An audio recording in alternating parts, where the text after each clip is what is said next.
பொன்னியின் செல்வன் ஐந்தாம் பாகம் தியாகச் சுடர். அத்தியாயம் 41. பாயுதே தி. இத்தனை நேரம் அசைவற்று உட்கார்ந்திருந்த சம்புவரையர் இப்போது பாய்ந்து எழுந்து கந்தமாறனுடைய கையைப் பிடித்துக் கொண்டார். அடே மூடா! என்ன காரியம் செய்யத் துணிந்தாய்? என்றார். தந்தையே, இந்தச் சிநேகிதத் துரோகியைக் கொல்லுவதிலே என்ன தவறு? என்றான் கந்தமாறன். என்ன தவறா? அதனால் நானும் நீயும் இந்த பழைமையான சம்புவரையர் குலமும் அழிந்து போவோம்.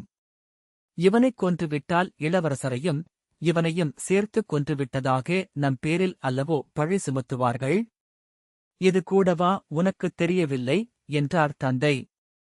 அவ்வாறு நம் பேரில் பழி சுமத்தக்கூடிய வல்லமையுடையவன் யார்? அவ்விதம் குற்றம் சுமத்திவிட்டு அவன் உயிருடன் பிழைத்திருப்பானோ? என்று கேட்டான் கந்தமாறன். ஐயோ! அசட்டு பிள்ளையே! உன்னுடைய வீரத்தையும் துணிச்சலையும் இதிலேதானா காட்ட வேண்டும்? உன்னுடைய யோசனையை ஆரம்பத்திலிருந்து கேட்டதினாலேதான் இந்த விபரீதம் நம் வீட்டில் நடந்துவிட்டது. பெரிய பழுவேட்டரையரையும் மற்ற சிற்றரசர்களையும் நீதான் இந்த வீட்டுக்கு அழைத்தாய். மதுராந்தகத்தேவர் இரகசியமாக இங்கே வந்ததும் உன்னாலேதான். அது இந்த உன் அருமை சிநேகிதன் மூலம் எல்லாருக்கும் தெரிந்துவிட்டது. பிறகு ஆதித்த கரிகாலரை காஞ்சியிலிருந்து அழைத்து வந்தவனும் நீதான். ஐயோ! அதன் விளைவு இப்படியாகும் என்று நான் நினைக்கவே இல்லை. மலையமான் நமது குலத்தின் பழைமையான விரோதி பெரியதொரு படையுடன் நெருங்கி வந்து கொண்டிருக்கிறான். அவனுக்கு என்ன சொல்லப் போகிறேன்? பழுவேட்டரையரும் இச்சமயம் பார்த்து ஊருக்குப் போய்விட்டார் என்று கூறிச் சம்புவரையர் திரும்பவும் தலையிலே அடித்துக் கொண்டார். கந்தமாறன் கண்களில் நீர் ததும்ப, தந்தையே, தாங்கள் வீணாக வேதனைப்பட வேண்டாம். என்னால் நேர்ந்த விபரீதத்துக்கு நானே தண்டனை அனுபவிக்கிறேன்.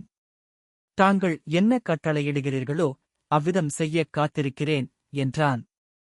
முதலில் இந்த பெண்ணை அழைத்துக் கொண்டு போய் அந்தப்புரத்தில் விட்டுவிட்டு வா.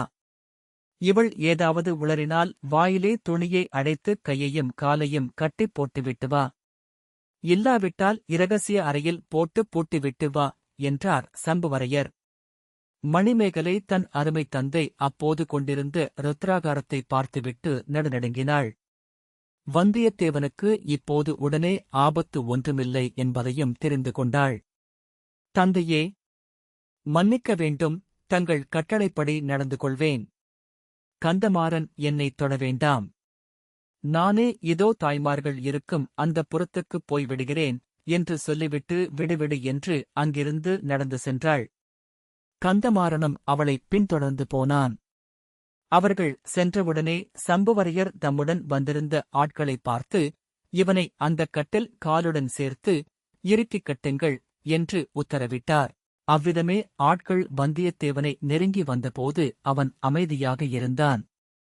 கட்டில் காலுடன் சேர்த்து கட்டிய போதும் அவன் எவ்விதத் தடங்கலும் செய்யவில்லை. கட்டி முடிந்தவுடனே அவன், ஐயா, சற்றே யோசித்துப் பாருங்கள். கரிகாலருடைய அந்தரங்கத்துக்குரிய நண்பன் நான். அவரைக் கொல்லுவதினால் எனக்கு என்ன லாபம்? உண்மையில் அவரைக் கொன்ற பாதகர்கள் சுரங்கப் பாதை வழியாக தப்பித்துக் கொண்டு போய்விட்டார்கள். அவர்களைத் தொடர்ந்து போய்ப் பிடிப்பதற்கு முயற்சி செய்யுங்கள். அவர்களை நான் பார்த்திருக்கிறேன். என்னை அவிழ்த்துவிட்டால் நானே தங்களுடன் வந்து அவர்களைப் பிடிப்பதற்கு உதவி செய்வேன். தப்பிச் செல்வதற்கு நான் பிரயத்தனம் செய்ய மாட்டேன் என்றான். அடே, நீ சொல்லுவது உண்மையானால் கரிகாலர் கொலை செய்யப்படும்போது நீ என்ன செய்து கொண்டிருந்தாய்? வேடிக்கை பார்த்துக் கொண்டிருந்தாயா? என்றார் சம்புவரையர். ஐயா, பழுவூர் ராணியும் கரிகாலரும் பேசிக் கொண்டிருந்த போது திடீரென்று கொலைகாரர்கள் பிரவேசித்தார்கள். அவர்களைத் தடுக்க நான் யத்தனித்தபோது பயங்கரமான தோற்றமுடைய காளாமுகன் ஒருவன் என் கழுத்தை பிடித்து நெரித்தான். நான் நினைவிழந்துவிட்டேன். மறுபடியும் நினைவு வந்தபோது ஆதித்த கரிகாலர் உயிரற்று விழுந்து கிடப்பதைக் கண்டேன் என்றான் வந்தியத்தேவன். இச்சமயத்தில் அந்த மாளிகைச் சுவருக்கு அப்பால் பெரியதொரு கூச்சல் கேட்டது. ஆயிரக்கணக்கானவர்களின் கோபக் குரலிலிருந்து எழுந்த கோஷத்தைப் போல் தொனித்தது. சம்புவரையர் அதைக் காது கொடுத்துக் கேட்டார். வந்தியத்தேவனைப் பார்த்து, சரி, சரி, நீ சொல்வது உண்மையாகவே இருந்தாலும் சற்று நேரம் நீ இங்கேயே இரு. உன்னுடைய அருமை நண்பராகிய இளவரசருக்கு துணையாக இரு. அது என்ன கூச்சல் என்று பார்த்துவிட்டு பிறகு வருகிறேன். வந்து உன் கட்சியை முழுதும் தெரிந்து கொள்கிறேன் என்று கூறிவிட்டு சம்புவரையர் புறப்பட்டார். அவருடன் ஆட்களும் கிளம்பினார்கள். போகும்போது சம்புவரையரின் கட்டளைப்படி அந்த அறையின் கதவை சாத்தி வெளிப்புறத்தில் தாளிட்டுவிட்டுச் சென்றார்கள். மறுபடியும் அந்த அறையில் இருள் சூழ்ந்தது. வந்தியத்தேவனுடைய உள்ளத்திலோ சொல்ல முடியாத வேதனை குடிகொண்டது. சில மாதங்களுக்கு முன்னர் அந்த கடம்போர் சம்புவரையர் மாளிகைக்குத்தான் வந்ததிலிருந்து நடந்தவற்றையெல்லாம் நினைத்துப் பார்த்துக் கொண்டான். வானத்திலே அப்போதுதான் பார்த்த தூமகேதுவையும் அதைப்பற்றி மக்கள் பேசிக் கொண்டதையும் ஞாபகப்படுத்திக் கொண்டான். வானத்தில் வால் நட்சத்திரம் காணப்பட்டமையால் சுந்தர சோழருடைய இறுதி நாள் நெருங்கிவிட்டதாக எல்லோரும் நினைத்தார்கள். சுந்தர சோழர் நீண்ட நாட்களாக நோய்பட்டு கிடந்தபடியால் அவ்வாறு மக்கள் எதிர்பார்த்தது இயற்கைதான். அதனாலேயே அவருக்கு அடுத்தாற்போல் பட்டத்துக்கு வரக்கூடியவர் யார் என்பது பற்றியும் ஜனங்கள் பேசினார்கள். இந்த மாளிகையிலேயே சிற்றரசர்கள் கூடி அதைப்பற்றி பேசினார்கள். ஆனால் எல்லாரும் எதிர்பார்த்தது ஒன்றும் நடந்தது ஒன்றுமாக முடிந்தது. வாலிப வயதினரும் வீராதி வீரருமான ஆதித்த கரிகாலர் மாண்டு போனார். உயிரற்ற அவரது உடல் இதோ இந்த அறையில் கிடக்கிறது. நோய்பட்டுள்ள சுந்தர சோழர் இன்னும் உயிரோடு இருக்கிறார். ஆனால் இன்னும் நெடுங்காலம் இருப்பாரா? தமது அருமை குமாரனின் அகால மரணச் செய்தியை அறிந்த பிறகும் உயிரோடு இருப்பாரா? ஐயோ! மகனைப் பார்க்க வேண்டுமென்று தந்தை எவ்வளவு ஆவல் கொண்டிருந்தார். தந்தை வந்து தங்கியிருப்பதற்காக கரிகாலர் காஞ்சியில் பொன்மாளிகை கட்டினாரே, அந்தப் பொன் மாளிகையில் தந்தையை வரவேற்று உபசரிப்பதற்கு கொடுத்து வைக்காமல் குமாரர் போய்விட்டாரே. இதிலிருந்து இன்னும் என்னென்ன விளையப் போகிறதோ தெரியவில்லை. சோழ சாம்ராஜ்யம் முழுவதும் ஒரே துயர வெள்ளத்தில் முழுகப் போகிறது. அது மட்டுந்தானா? எத்தனை விதமான உட்கலகங்கள் விளையப் போகின்றனவோ யாருக்குத் தெரியும்? சிற்றரசர்களுக்குள் பெருஞ்சண்டை மூளப்போகிறது நிச்சயம். சற்று முன்னால் வெளியிலே கேட்ட சத்தம் மலையமானுடைய படைவீரர்கள் போட்ட சத்தமாகத்தான் இருக்க வேண்டும். அவர்கள் எதற்காக அப்படி கோஷமிட்டார்கள்? இந்த கடம்போர் மாளிகையைத் தாக்கப் போகிறார்களா என்ன? எதற்காக? கரிகாலருடைய மரணம் பற்றிய செய்தி ஒருவேளை அவர்களுக்கு எட்டி இருக்குமோ? ஆகா! சம்புவரையர் இதை எப்படி சமாளிக்கப் போகிறார்? நம் பேரில் கரிகாலரைக் கொன்ற குற்றத்தை சுமத்தி சமாளிக்கப் பார்ப்பார். ஆனால் அதை மலையமான் நம்புவாரா? நம்பினாலுங்கூட சம்புவரையரின் மாளிகையில் இது நடந்திருப்பதால் அவரை சும்மா விட்டுவிடுவாரா? முன்னர் இங்கே நடந்த சதியாலோசனையைப் பற்றி மலையமானுக்கு தெரிந்திருக்க வேண்டும். தெரிந்திராவிட்டாலும் ஆழ்வார்க்கடியான் போய் எச்சரித்துவிட்டு போயிருக்கிறான். ஆகையினாலேதான் படை திரட்டிக் கொண்டு வருகிறார். மலையமான் தம் பேரப்பிள்ளை மீது எவ்வளவு அன்பு வைத்திருந்தார் என்பது வந்தியத்தேவனுக்கு நன்றாய்த் தெரியும். இந்தச் செய்தியை அறியும்போது அவர் என்ன செய்வார் என்பது யாருக்குத் தெரியும்? சம்புவரையர் குடும்பத்தையே நாசம் செய்து இந்த மாளிகையையும் அடியோடு அழித்துப் போட்டாலும் போட்டுவிடுவார். பாவம்! கந்தமாறன் நல்ல பிள்ளை. நம்மிடம் எவ்வளவு சிநேகமாக இருந்தான்? அவ்வளவு சிநேகமும் கொடிய துவேஷமாக அல்லவா மாறிவிட்டது? எல்லாம் அந்த பழுவூர் மோகினியின் காரணமாகத்தான். பார்க்கப் போனால் அவளுடைய கதையும் சோகமயமாக இருக்கிறது. அவள் பேரிலேதான் எப்படி குற்றம் சொல்லுவது? எல்லாம் விதி செய்யும் கொடுமைதான். விதி விதி மணிமேகலையின் விதியை என்னவென்று சொல்லுவது? என்னிடம் எதற்காக அவள் இவ்வளவு அன்பு காட்ட வேண்டும்? என்னை தப்புவிப்பதற்காக முன்வந்து நான் கொன்றேன் என்று ஒப்புக்கொண்டாளே. இத்தகைய அன்புக்கு இணை ஏது? இதற்குக் கைமாறுதான் என்ன செய்யப் போகிறேன்? வந்தியத்தேவன் தனக்குள்ளேயே சிரித்துக் கொண்டான். கைமாறு செய்வதைப் பற்றி எண்ணுவது என்ன பைத்தியக்காரத்தனம்? மற்றவர்களைப் பற்றி நான் பரிதாபப்படுவதிலேதான் என்ன அர்த்தம் இருக்கிறது? என்னுடைய நிலைமையைக் காட்டிலும் பயங்கரமான பரிதாபமான நிலைமையில் உள்ளவர்கள் வேறு யாரும் இல்லை. ஆதித்த கரிகாலரைக் கொன்றதாக என் பேரில் குற்றம் சுமத்தப் போகிறார்கள். நான் அந்த பாதகத்தைச் செய்யவில்லை என்று நிரூபிப்பதற்கு எவ்விதச் சாட்சியமுமில்லை. நந்தினியும் ரவிதாசன் கூட்டத்தாரும் போய்விட்டார்கள். அவர்களைத் தொடர்ந்து போய்ப் பிடிப்பதற்கு யாரும் முயலவில்லை. அவர்களை ஒருவேளை பிடித்தாலுங்கூட நானும் அவர்களுடன் சேர்ந்து சதி செய்யவில்லை என்று எப்படி நிரூபிக்க முடியும்? முடியாது. பட்டத்து இளவரசரை கொலை செய்த துரோகிக்கு என்ன விதமான தண்டனை கொடுப்பார்கள்? வெறுமனே கொலைக்குக் கொலை என்று தண்டனை கொடுத்துவிட மாட்டார்கள். இம்மாதிரி காரியத்தை இனி யாரும் கனவிலும் செய்ய நினையாத வண்ணம் பயங்கரமான சித்திரவதை தண்டனை ஏற்படுத்துவார்கள். என்னவிதமான தண்டனை கொடுத்தாலும் கொடுக்கட்டும். கரிகாலரை நான் கொன்றுவிட்டதாக பழையாறை இளைய பிராட்டியும் பொன்னியின் செல்வரும் கருதுவார்கள் அல்லவா? அதைக் காட்டிலும் வேறு என்ன சித்திரவதை கொடுமையாக இருக்க முடியும்? தெய்வமே! சென்ற 3-4 மாத காலத்தில் நான் எவ்வளவோ இக்கட்டுகளில் தப்பி வந்ததெல்லாம் இந்த பயங்கரமான அபகீர்த்திக்கு ஆளாவதற்குத்தானா? இவ்வாறெல்லாம் வந்தியத்தேவனுடைய உள்ளத்தில் அலைமேல் அலை எறிவது போல் எத்தனையோ எண்ணங்கள் தோன்றி மறைந்து கொண்டிருந்தன. எவ்வளவு நேரம் இப்படிக் கழிந்தது என்று அவனுக்குத் தெரியாது. இருளடர்ந்திருந்த அந்த அறையில் திடீரென்று மெல்லிய புகைப்படலம் பரவிய போது அவனுடைய எண்ணத் தொடர்பு கலைந்தது. அது என்ன புகை? எங்கிருந்து வருகிறது என்று யோசிக்கத் தொடங்கினான். சற்று நேரத்துக்கெல்லாம் மிகச் சொற்ப வெளிச்சமும் பரவியது. அந்த வெளிச்சத்தில் ஆதித்த கரிகாலரின் உடல் தெரிந்தது. கதவுகள் சாத்தியபடியே இருந்தன. ஆகையால் விளக்கு வெளிச்சமாக இருக்க முடியாது. பின் என்ன வெளிச்சம்? நாலா பக்கமும் கூர்ந்து கவனிக்கலானான். புகையும் வெளிச்சமும் பக்கத்து வேட்டை மண்டபத்திலிருந்து புகை வருவதற்குக் காரணம் என்ன? ஒருவேளை தீப்பிடித்திருக்குமோ? வேட்டை மண்டபத்தின் வழியாக சுரங்கப் பாதையில் சென்றவர்கள் வேண்டுமென்றே தீ வைத்துவிட்டு போயிருப்பார்களோ? அல்லது அவனும் மணிமேகலையும் வேட்டை மண்டபத்துக்குள் வந்தபோது கொண்டு வந்த விளக்கு இந்த விபத்துக்குக் காரணமாயிருக்குமோ? வர வர புகை அதிகமாயிற்று. உஷ்ணமும் அதிகரித்து வந்தது. சிறிது நேரத்துக்கெல்லாம் வேட்டை மண்டபத்துக்கும் அந்த அறைக்கும் இடையிலிருந்த மரப்பலகை சுவர்களின் இடுக்குகளின் வழியாக தீயின் ஜுவாலைகள் தெரியத் தொடங்கின. இன்னும் சற்று நேரத்துக்கெல்லாம் அக்கினி பகவான் தமது ஜோதி மயமான கரங்களை நீட்டித் துழாவிக் கொண்டு இந்த அறைக்குள்ளேயே பிரவேசித்துவிட்டார். அக்கினி பகவானுடைய பிரவேசத்தை கொஞ்ச நேரம் வந்தியத்தேவன் கண்கொட்டா ஆர்வத்துடன் பார்த்துக் கொண்டிருந்தான். முதலில் அவனுக்கு ஒரு குதூகலமே ஏற்பட்டது.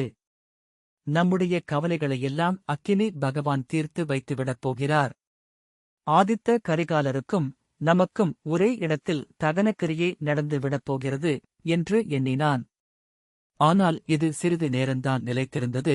கரிகாலரைக் கொன்றவன் என்ற குற்றச்சாட்டுடன் இந்த உலகை விட்டுப் போவதற்கு அவன் இஷ்டப்படவில்லை. சம்புவரையரும் அவருடைய மகனும் அப்படித்தான் வெளியிலே சொல்லுவார்கள். சிலர் அதை நம்பவும் செய்வார்கள். யார் நம்பினாலும் நம்பாவிட்டாலும் பொன்னியின் செல்வரும் குந்தவை தேவியும் அவ்வாறு நம்பக்கூடாது. நான் அந்த பயங்கரக் குற்றத்தைச் செய்யவில்லை என்று அவர்களுக்காகவேனும் நிரூபித்தாக வேண்டும். அது மட்டும் அல்ல, வீராதி வீரரான கரிகாலருடைய திருமேனிக்கு இறுதிச் சடங்கு இப்படி நடக்கும்படி விடலாமா? அவருடைய பெற்றோர்களும் உற்றார் உறவினர்களும் அவருடைய உயிரற்ற உடம்பையாவது பார்க்க வேண்டாமா? ஆம், ஆம். அவருடைய உயிரைக் காப்பாற்ற முடியாவிட்டாலும் அவருடைய உடம்பையாவது காப்பாற்ற வேண்டும்.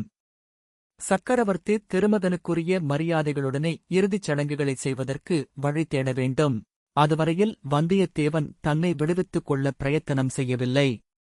அவனை எப்படிக் கட்டியிருக்கிறார்கள் என்று கூட கவனிக்கவில்லை. இப்போது கவனித்தான்.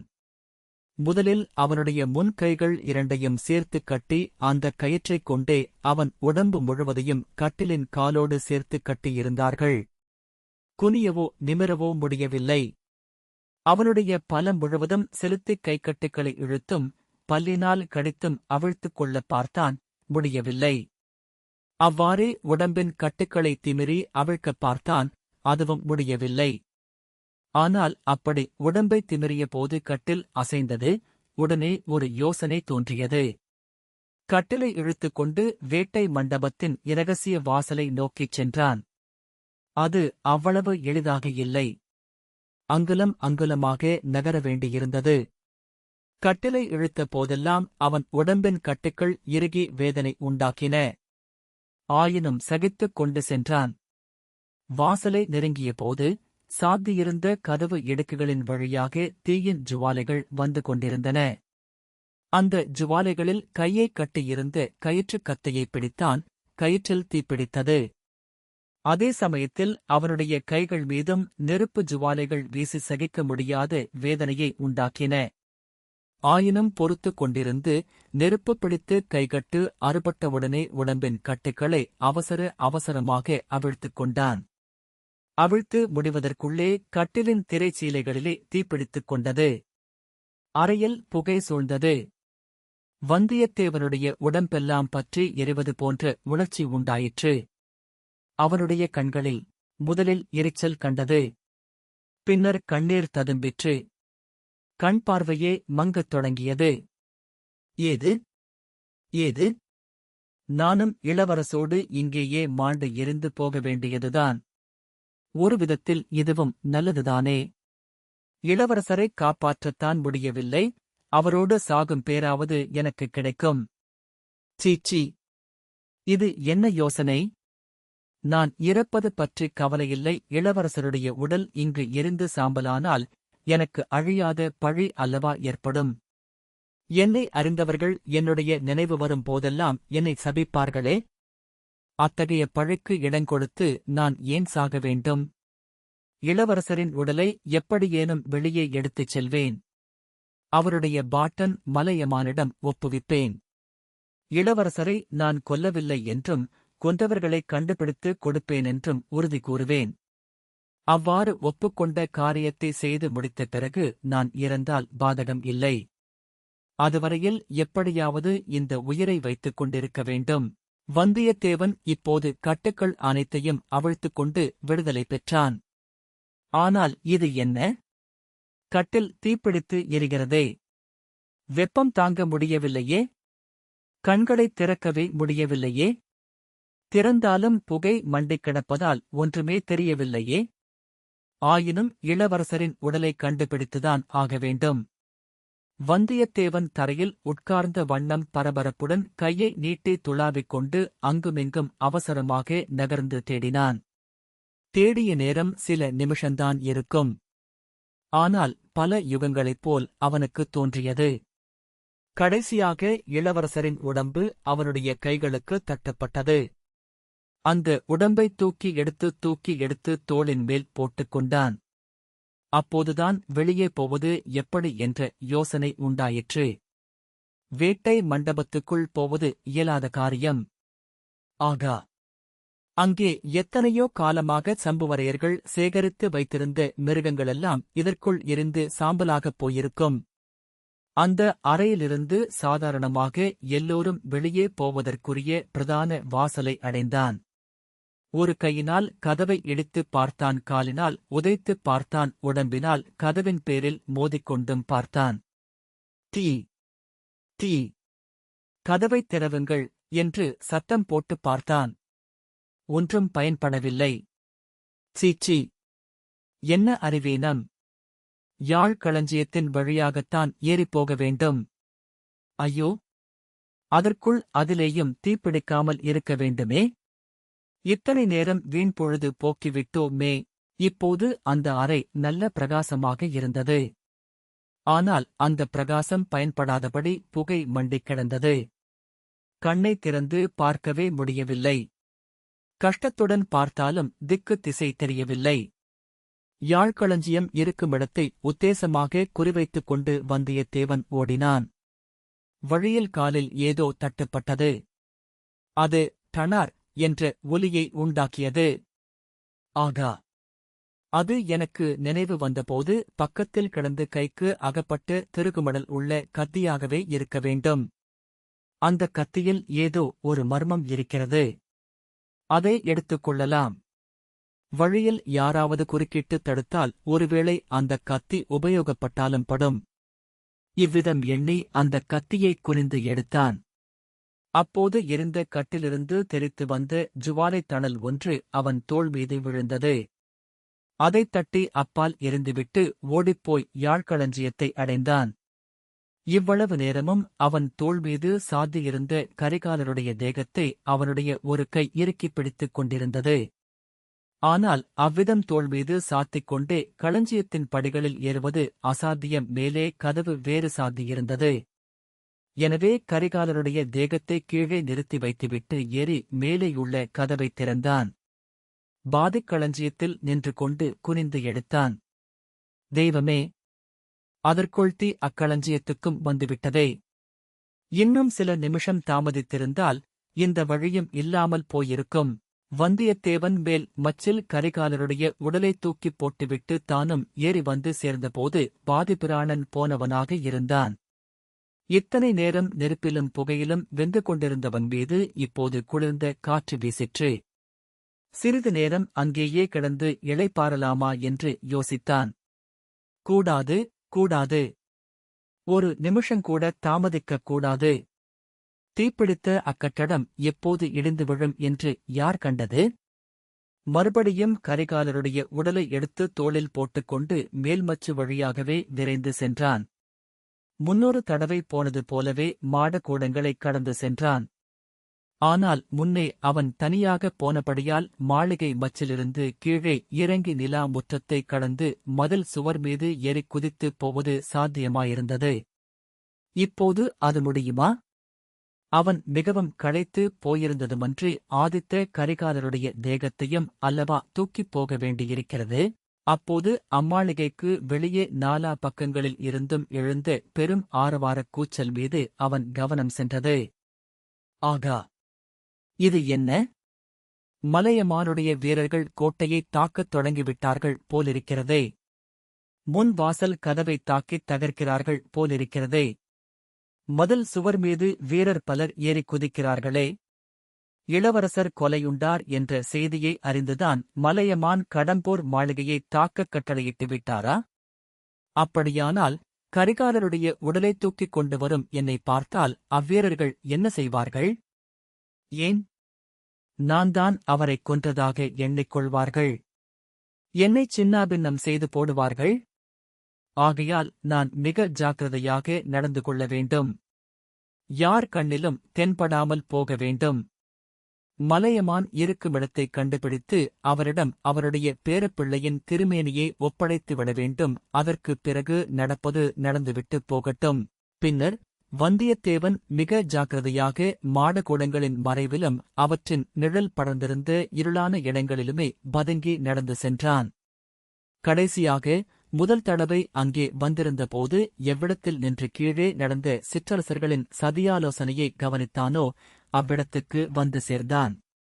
கீழே எப்படி இறங்குவது என்பதாக யோசித்துக் கொண்டு அவன் அங்குமிங்கும் பார்த்தபோது சுவர் ஓரத்தில் ஏணி ஒன்று வைக்கப்பட்டிருந்தது புலப்பட்டது.